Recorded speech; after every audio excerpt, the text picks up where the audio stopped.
Saquon Barkley is coming off one of the greatest seasons ever, but what does history say about his chances to run it back this season?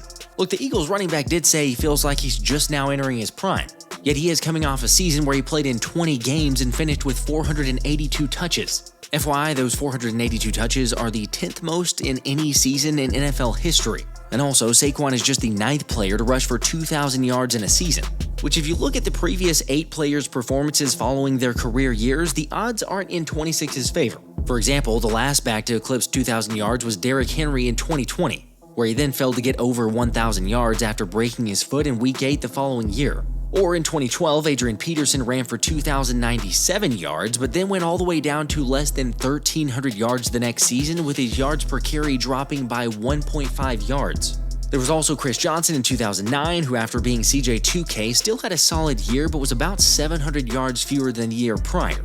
Ravens running back Jamal Lewis experienced the same thing in 2004 after being simply unstoppable the previous season, and Terrell Davis suffered a torn ACL just 4 games into the season following his 1998 campaign. I mean, it's just about the same story no matter who you're talking about here. Barry Sanders dealt with that in 1998, Eric Dickerson dropped off big time in 1985, and O.J. Simpson was a shell of himself in 1974. In fact, if you average out all 8 running back seasons following their 2,000-yard campaigns, they were about 900 yards fewer along with a yards per carry average of 1.5 yards less than their dominant season.